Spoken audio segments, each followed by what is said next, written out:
이렇게 텐드맥 미션 세미나를 가질 수 있어서 감사합니다. 여러분들 많이 참석해 주셨는데 오늘 또 알고 계신 분들은 조금 더 깊게 심화되어지는 그런 계기가 되길 바라고, 또 처음 접하시는 분들에게는 여러분들의 사역에 새로운 장이 열리는 그런 시간이 되기를 바랍니다. 첫 시간은 제가 팬데믹 미션의 그 정신에 대해서 잠시 말씀을 드리고, 둘째 시간은 우리 김동관 점장님께서 우리가 어떤 것을 하면 좋을까, 가지고 있는 아이템에 대해서 말씀을 해주실 것이고, 세 번째 시간에는 우리 나창효 목사님께서 또 실제에 대해서 조금 말씀을 해주시겠습니다.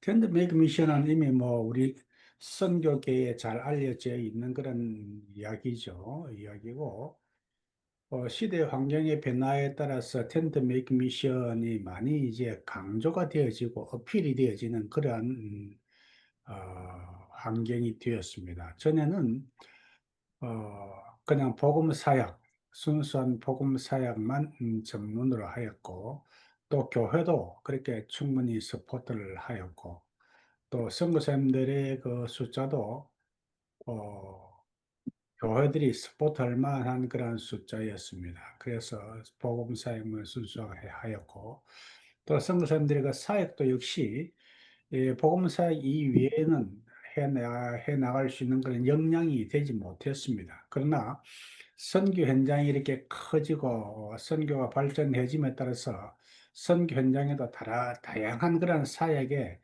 변화가 일어났습니다. 여러 가지 사역의 형태가 등장하게 되었는데, 뭐 복음 사역에서 교육 사역, 의료 사역, 태권도 사역, 음악 사역, 기타 뭐 이런 이렇게 저렇게 사역이 이렇게 세분화되고 이제 발전을 해 나가게 되었고, 그러다가 보니까 공산권이 무너지고 난 이후에 또 이제 회교권, 접근이 좀 용이해지고 난 이후에 선교사님들이 그런 지역으로 들어갔을 때에 어쩔 수 없이 텐트 메이크 미션을 하지 않으면 신분을 이렇게 유지를 하기 힘든, 사역을 하기 힘든 그런 상황이 되었죠. 그래서 텐트 메이크 미션이 자연스럽게 이렇게 이루어지게 되었고, 또 어떤 경우는 선교사님들 가운데 특별히 이 비즈니스 미션에 달란트가 있는 분이 계세요. 그런 분들은 어, 자유롭게 선교 사역할 수 있는 지역임에도 불구하고 본인이 가지고 있는 그런 비즈니스 미션을 해서 좀 상당한 그 역량을 가지고 계신 그런 분들도 계시는데, 초기에, 그러니까 뭐 15년, 한 20년, 한 15년 전만 해도 한국 교회가 텐데믹 미션, 비즈니스 미션에 대해서 이해를 못했습니다. 파송해가지고 복음 전가로 보냈더니, 교회나 세우고 전도나 열심히 하지, 뭐, 비즈니스 한다고, 장사한다고, 뭐, 이렇게 아주, 못마땅하게들 생각을 했습니다. 그리고 현장에 가봤을 때, 이거 비즈니스 미션이 꼭 필요하구나. 선교사님들이 깨어있는 분들은 그렇게 인식을 하고 시작하신 분들 계시지요. 저도 불가리아에 처음 갔을 때 92년도에 갔거든요. 가서 보니까 목사인 제 눈에도 돈이 널려 있어요. 돈이 널려 있어요. 이것도 하면 돈 벌겠고 저것도 하면 돈 벌겠고 돈 벌게 수두룩한 게 있는 게 수두룩하게. 그때는 이제 말 배우기 바쁘고 현장 사역, 복음 사역 하기 바빠서 거기에 신경을 못 썼습니다. 신경을 못 썼는데 어디든지 집중을 하면은 거기에 열매가 맺히게 되는 거죠.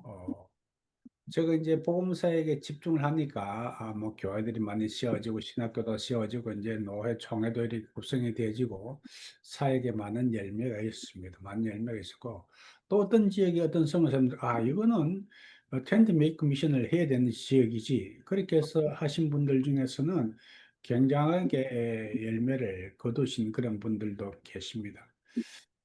이 텐트 메이킹 미션이 이렇게 현장에서는 진행이 되어지고 있는데, 한국에서는 것이 좀 이렇게 못마땅하게 보이는 그런 경향이 있었고, 제가 이제 GMS 사무총장으로 들어와서 보니까 상황이 그런 상황이에요. 사람들의 아픔이 있고, 한국 교회의 그 시각도 있고, 이제 전문가적인 입장에서 볼 때에 선교 현장에는 필요한 지역에는 비즈니스 미션이 꼭 필요하다. 그래서 이것을 양성화시켜서 선교사님들이 소신껏 일을 할 수 있도록 그렇게 해드려야 되겠다. 그래서 우리 GMS 선교사님들 가운데 비즈니스 하시는 분들을 다 불러가지고 GMS 비즈니스 선교사회, 텐트 메이크 미션 그 선교사회를 제가 공식적으로 만들어 드렸습니다. 만들어 드리고 거기 이사님들도 배치를 하고 그래서 그 모임이 활발하게 움직여지고 있고 9월 달에 인도네시아에서 또 이제 그 전략회의를 한다고 해요. 지금 뭐 상당히 오랜 시간을 가지고 그런 사역을 하고 있죠. 그랬을 때 다른 이제 교단에서 GMS가 앞서 나간다. 그러면 전략적인 면에 있어서 앞서 나간다. 그런 이야기를 제가 들었습니다.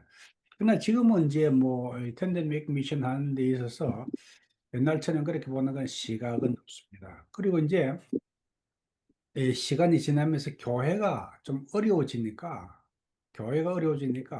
자연적으로 교회가 요구하는 것이 선교사님들 10년, 20년 이렇게 우리가 서포트를 하는데 이제 자립할 때가 안 됐습니까? 자립할 때가 안 됐습니까? 이런 이야기들을 많이 해요. 이런 이야기를 많이 하는데. 그 이제 클래식한 그런 복음사역 하는 사람들은 그거 좀 황당하게 들리는 이야기인데 그러한 상황에서 또 본부에서 또 교회들이 요구하는 것이 선교사님들이 차립 사역을 하면 좋겠다. 이래서 우리 선교사님들이 갑자기 우리 GMS 선교사 전체가 그런 분위기가 한번 그런 바람이 한번 불었습니다. 예수 미션을 하자.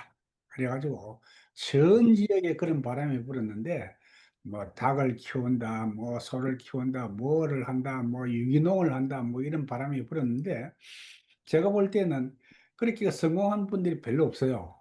왜냐면은 음, 애당초 그런 분야에 달란트가 없는 거예요, 달란트가. 그런 분야에 달란트가 있는 분들은 잘 해내는데, 잘 못하시더라고요. 알바니아의 우리 선교사님 한 분은 양계를 하는데, 좀 잘했어요. 잘했는데, 지금은 어떻게 하는지 모르겠어요.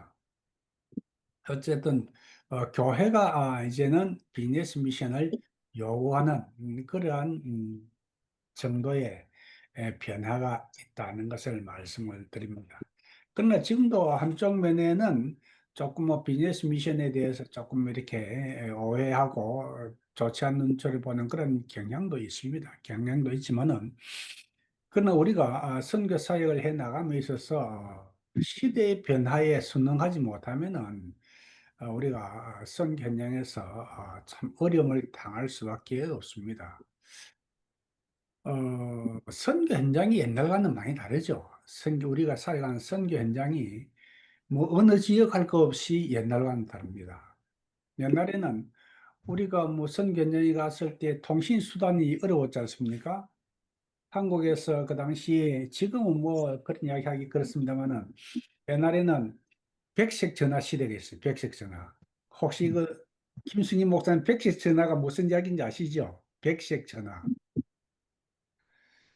옛날에는 한국에 전화가 귀해가지고 이 전화를 샀습니다. 전화를 샀어요. 그걸 백색 전화라고 하는데 그 전화가 굉장히 비쌌습니다. 비쌌고 어느 날 이 전자식 전화가 나와가지고 전 국민에게 전화가 팍 이렇게 보급이 됐죠. 전화 라인이 쫙 깔리고 보급됐는데 그 보급될 초단기만 해도 백색 전화라고 있습니다. 전화가 팔리는 그런 전화가 있었는데 지금은 전화를 사는 거는 특별한 번호, 이사이사라든지 뭐 기다리는 그런 전화 말고는 뭐 번호를 사는 거 없잖아요. 그래 옛날에 그 어려울 때에 저희들이 선교지에 가니까 한국에는 골목골목에 공중전화가 있어가지고 편리했는데 선교지는 그렇지 아니해가지고 굉장히 어려웠는데 어느 날 선교지에도 이제 전작식 전화가 들어가서 전화가 쫙 깔리고 그리고 어느 날 뭐 핸드폰이 들어오고 지금은 현지인들도 다 스마트폰을 가지고 있는 시대가 됐지 않습니까? 그래서 지금은 뭐 불과 뭐 10년 전, 5년 전, 10년 전만 해도 인터넷 교육하기가 굉장히, 현지인들이 인터넷 교육하기가 굉장히 힘든 그런 상황이었지만은 지금은 현지인들도 다 스마트폰을 보고 있기 때문에 이쯤으로 이렇게 교육을 시킬 수 있는 그런 환경이 되었다는 거죠. 시대가 이렇게 변했다는 거죠. 그리고 이제 선교지의 경제 발전이 굉장히 눈에 띄게 증가를 했습니다. 경제가 많이 좋아졌다. 옛날에는 뭐 한국에서 성교비 받아가지고 가서 사역할 때에 그냥 현지에서 중산층 이상의 생활을 할 수 있었는데 지금은 상당히 어렵죠. 상당히 어렵고 중국만 해도 중국 사람들의 월급이 한국 사람 월급 비슷하게 되어 있고 한국 선교사님들은 대중교통 타고 이렇게 사역지에 가는데 현지인 지도자들은 자가용 타고 오는 그 정도로 이제 상황이 많이 변해 있습니다. 변해 있고 또 이제 한국 교회도 많이 변했습니다. 한국 교회도 전에는 선교사님들에게 그냥 성도들도 그렇고 교회가 집중적으로 투자를 하고 후원을 했는데 지금은 풀 서포트 하는 교회가 그렇게 많지가 않습니다.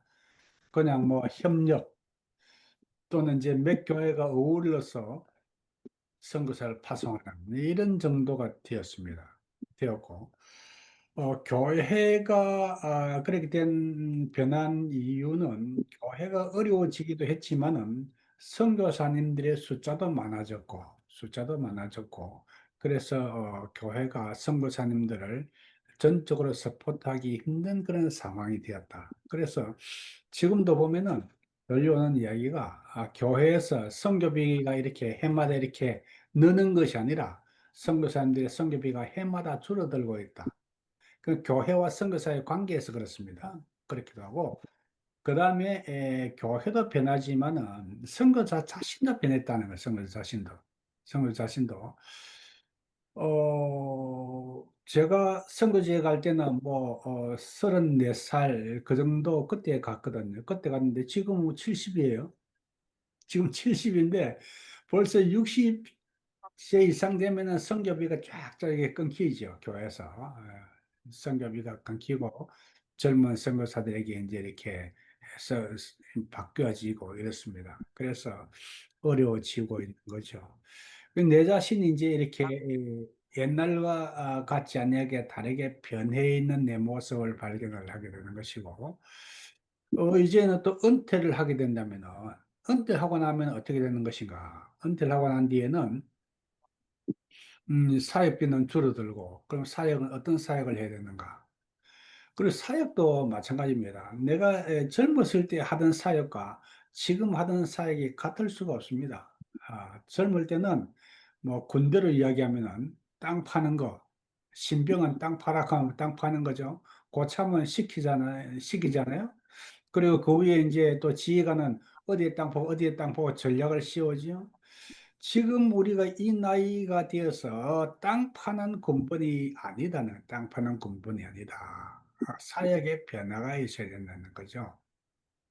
그래서 어떤 사역으로 전환이 되어져야 될 것인가 이것을 깊게 고민을 해봐야 되는데 어, 인생의 전반기 사역, 크게 전반기 사역과 후반기 사역으로 선교사의 사역을 나눈다면은 은퇴를 기준으로 해서 은퇴 이후의 사역, 그러니까 뭐 65세 이후의 사역은 어떻게 우리가 기획을 하겠는가? 65세 이후 주님 부르실 때까지는 어떻게 우리가 우리의 사역을 계획을 하겠는가? 이것을 깊게 고민을 해봐야 될 텐입니다. 고민을 해보고 65세 이후의 사역을 계획을 하면서 뭐 재정이 투자가 되어지는 그런 사역을 계획을 한다. 그건 영 뭐 구름 잡는 이야기죠. 특별한 경우가 아니면은 그런 사역 하기 힘듭니다. 교회에서도 이해가 안 되어지는 거죠. 젊었을 때는 이런저런 계획을 세워서 프로젝트를 내놨을 때에 동의를 시켜주지만은 은퇴할 선교사님이 프로젝트를 세운다. 그건 뭐 언감생심이 도무지 받아들여지지 아니하는 그런 이야기죠. 그래서 사역의 변화가 내 자신의 변화도 있어야 되고 사역에도 변화가 있어야 된다. 그래서 우리가 어떻게 사역이 변화가 되어야 되겠는가? 우리가 뭐 생업에 그렇게 치중을 할 수가 없죠. 할 수가 없는데, 그러나 지금은 당장 시행업에 문제가 생길 수가 있는 거죠. 지금 우리 한국에 나와 계시는 선교사님들이 이야기를 가만 들어보면은 어떻게 이제 사모님들이 부업을 해야 되겠다, 아르바이트를 해야 되겠다, 심지어 뭐 식당에 가서 아르바이트를 해야 되겠다. 실제로 그렇게 하는 분들이 적지 않습니다. 시간별로. 그런 분들이 계시고, 또 이제 한국에는 뭐 여러 가지 뭐 이렇게 그 정부에서 만든 그런 일자리들이 있는가 봐요. 동사무소에서 뭐 청소하는 거, 시간별로 청소하는 거, 또 아이들 학교 데리고 오는 거, 뭐 기타 등등 여러 가지 종류의 일자리들이 있는가 봐요. 많은 것이 있지만은 우리 선교사님들이 할 수 있는 일들이 그렇게 많지는 않다는 것이죠. 우리가 품위를 지키면서 우리의 생활에도 보탬이 되고 또 사역과도 연관이 될 수 있는 그러한 아이템이 없겠는가. 제가 이제 GMS 사무총장으로 있으면서부터 이제 비즈니스 미션에 대해서 이제 쭉 관심을 가지고 있었고, 또 많은 사람들이 이런저런 아이템을 가지고 왔습니다. 이런 것을 뭐 선거 사람들이 하게 하면 어떻겠습니까? 저런 것을 하면 어떻겠습니까? 많은 것을 가지고 왔는데, 제가 보건대 별로 마음에 쏙 들어서, 이건 좀 우리 선거 사람들이 하면 좋겠다. 그런 것들이 없었어요. 없었고, 또 특별한 경우에는 그 분야에 특별한 탤런트가 있는 분만이 할 수 있는 그러한 아이템들이 있었어요. 아이템들이 있었고 또 어떤 경우는 그 아이템을 선교 현장에서 가지고 비즈니스를 할 경우에 좋기는 좋은데 많은 재정이 투자가 되어지는 많은 재정이 필요한 많은 재정이 필요하다면은 선뜻 시작하기 힘들잖아요. 좋아 보여도 이게 과연 될 것인가 힘들잖아요. 또 어떤 경우는 좋다. 그래, 투자를 하자. 그래서 심지어는 이제 이렇게 투자자들을 모아가지고 투자를 해서 사업을 한 그런 경우도 있습니다. 그런 경우도 있는데 어떤 경우는 그렇게 시작을 해가 잘 되었는데 그 코로나를 지나면서 그게 무너져 버려요. 사업이 무너져서 굉장히 어려움을 당하는 심지어는 뭐 지금 뭐 고소를 당해가지고 실형을 살아야 되는 그런 상황까지 벌어졌거든요. 그런 상황까지 벌어졌는데 우리가 어떤 것을 해서 이 비즈니스 미션을 한번 해볼 수 있겠는가?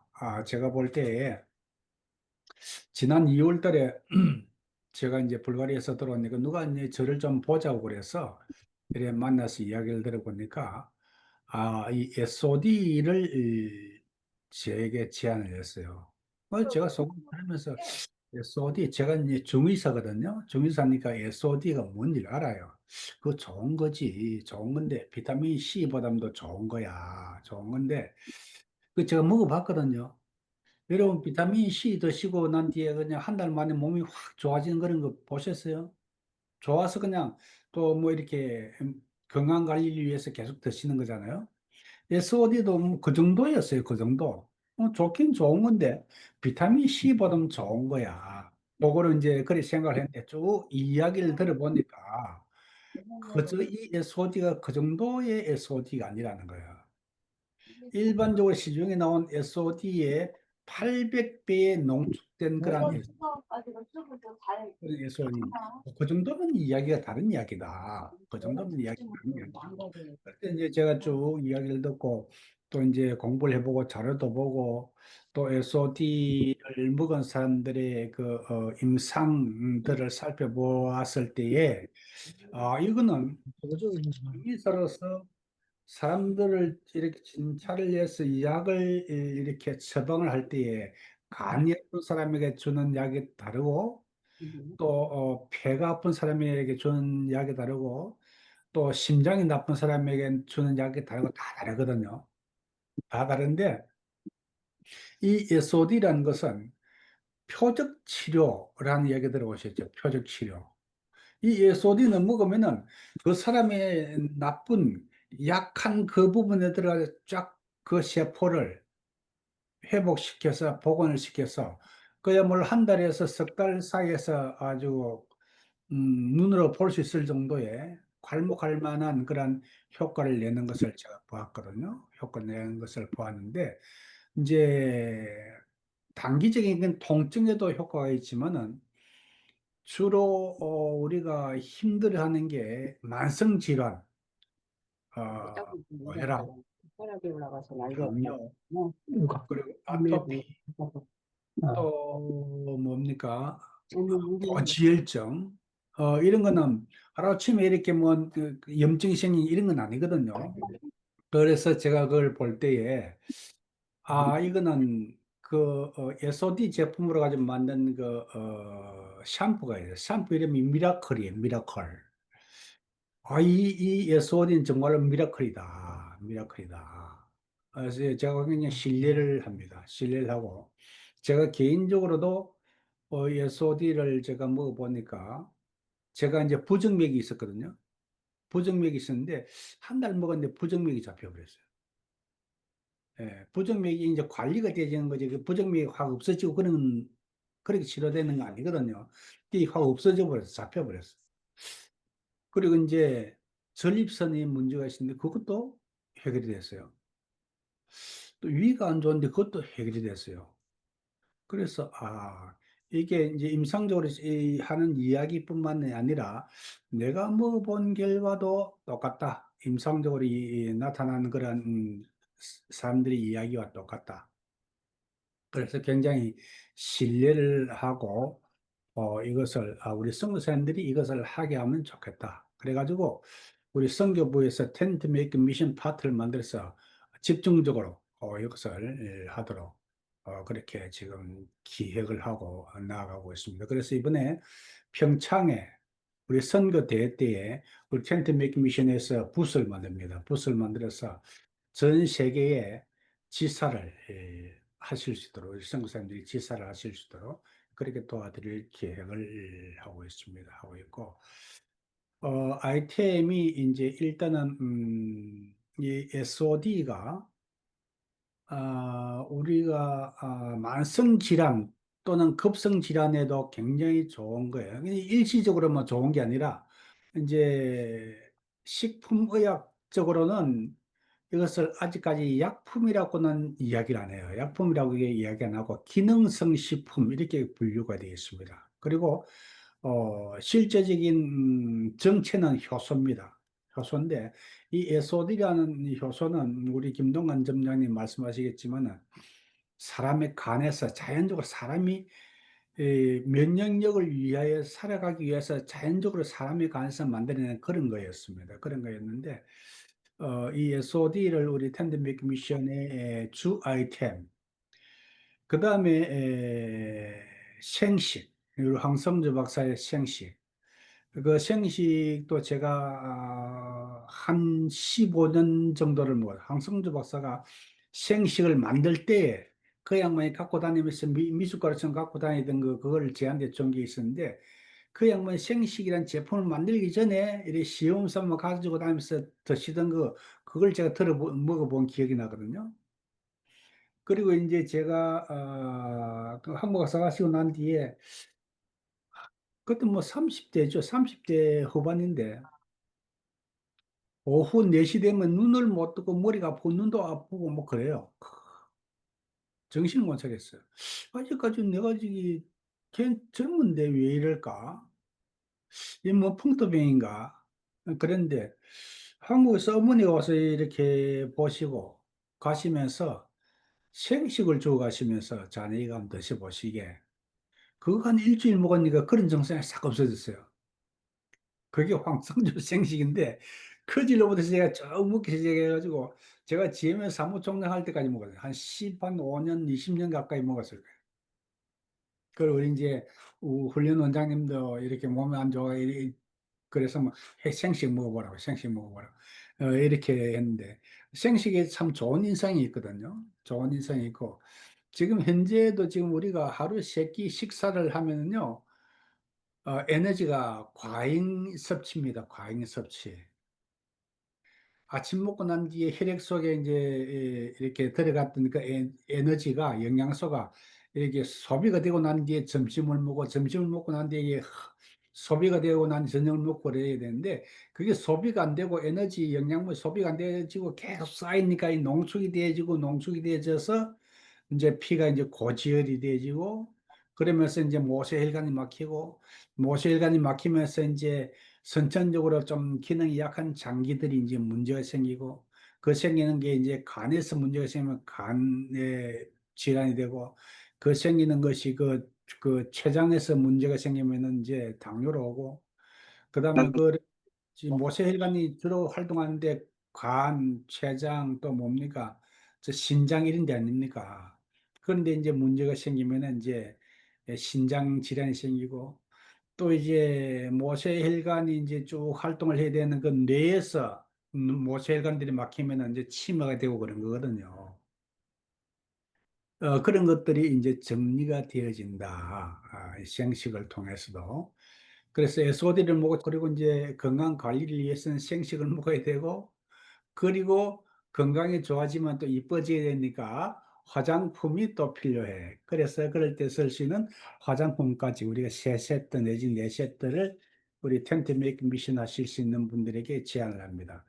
그 이제 하나 추가로 되는 것은 저주 월동 무차입니다. 저주 월동 무차 이것도 상당히 좋은 건데 요 네 가지 정도를 우리 텐트 메이킹 미션을 하고자 하신 분들에게 아이템으로 제안을 해드립니다.